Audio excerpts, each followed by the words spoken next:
দর্শক, আমাদের সাথে আমাদের আরও একজন সহকর্মী শাহনওয়াজ বাবলু যোগ দিয়েছেন, সম্ভবত বিএনপি চেয়ারপারসনের কার্যালয়ের সামনে থেকে। আপনি কোথায় আছেন নির্দিষ্ট করে বলবেন এবং নতুন কি খবর আপনি জানতে পারছেন? বিশেষ করে জানতে চাই, যেহেতু ফলাফলে এখন মোটামুটি এটা বলা চলে যে বিএনপি সরকার গঠন করতে চলেছে, তারা আসলে আনুষ্ঠানিক প্রতিক্রিয়াটা কখন জানাবেন?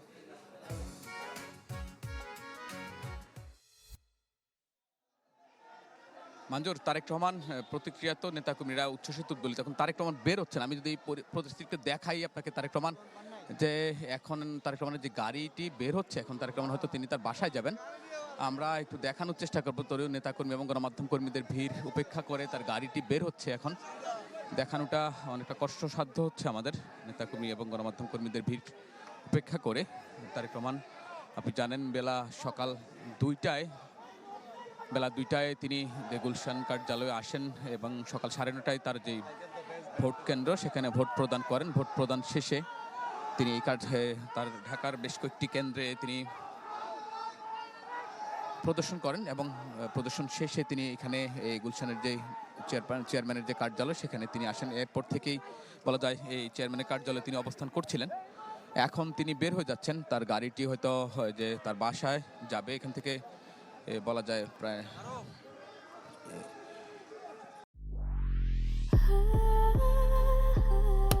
Walton switch, stylish and elegant.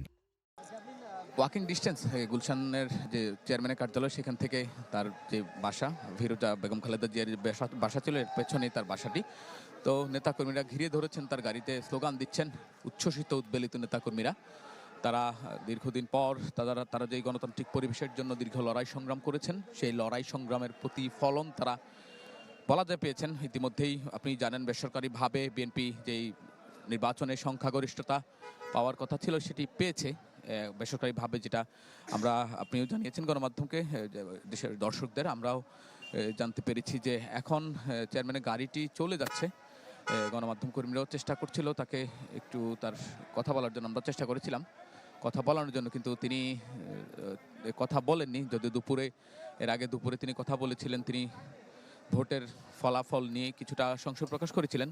তারপর তিনি বলেছেন যে সুষ্ঠু ভোট হলে এটা গণতন্ত্রের বিজয় হবে, দেশের মানুষের বিজয় হবে। তিনি বারবার জনগণের কথা বলেছেন, তার নির্বাচনী ইশতেহার থেকে শুরু করে তার যেই নির্বাচনী যে জনসভাগুলো, বিশেষ করে সিলেট থেকে যে নির্বাচনী জনসভা শুরু করেছিলেন, সেখান থেকে এই শেষ যে ঢাকা 7 আসন থেকে এসে যেই প্রায় 32টি তিনি জনসভায় বক্তব্য রেখেছেন, সেখান থেকে তার এই যে শেষ জনসভা শেষে তিনি তার প্রতিটি বক্তব্যে তিনি বলেছেন যে দেশের জনগণের সেবা করতে চান এবং জনগণ যে স্বপ্নের বাংলাদেশের বিনির্মাণের স্বপ্ন দেখেছিলেন, সেই স্বপ্নের বাংলাদেশ তিনি বিনির্মাণ করতে চান যদি ভোটে বিজয়ী হন। তো যেহেতু এখন তার সেই সুযোগটা এসেছে, তিনি বলা যায় সামনে প্রত্যাশিতভাবে দেশের রাষ্ট্রপ্রধান হিসেবে দায়িত্ব নিতে যাচ্ছেন।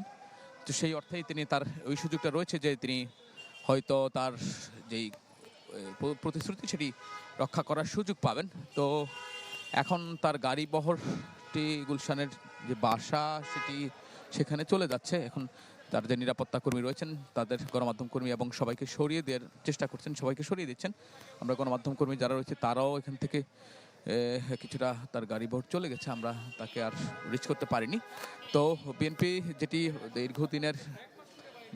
যেটি চেষ্টা করছে, তাদের যে কর্মসূচি যেটা, এবং কর্মসূচির মধ্যে বলা যায় তাদের নির্বাচনের যেই ফলাফল যেটি পেল, নেতাকর্মীরা এখনও এটাকে প্রত্যাশিত বলছেন। আমরা ইতিমধ্যেই বেশ কয়েকজন প্রার্থী এখানে এসেছেন, তাদের সঙ্গে কথা বলেছিলাম। যে ইঞ্জিনিয়ার ইশরাক হোসেন, যিনি ঢাকা 6 আসন থেকে নির্বাচিত হয়েছেন, এবং যিনি আমানুল্লাহ আমান ঢাকা 2 আসন থেকে নির্বাচিত হয়েছিলেন, তারাও যে বলেছেন যে আসলে গণতন্ত্রের একটা বিজয় হিসেবে আখ্যায়িত করেছেন আসলে।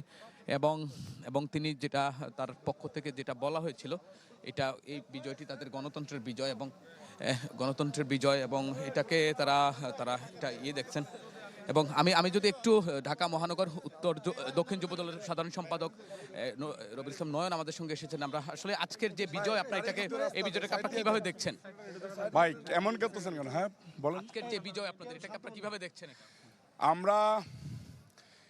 এটা আসলে মুক্তিযুদ্ধের দল, যখন স্বাধীনতার ঘোষক ছিলেন শহীদ রাষ্ট্রপতি জিয়াউর রহমান সাহেব, এই দলটা গঠন করেছেন। মানুষ দেখেছেন যে বাংলাদেশকে যদি বাঁচিয়ে রাখতে হয়, বাংলাদেশকে যদি বাংলাদেশের মানচিত্রের জায়গায় রাখতে হয়, তাহলে এই মুহূর্তে বিএনপি ছাড়া বিকল্প কোনো জায়গা নেই। বিএনপির একটা অভিজ্ঞতা রয়েছে, দল পরিচালনা করার অভিজ্ঞতা রয়েছে।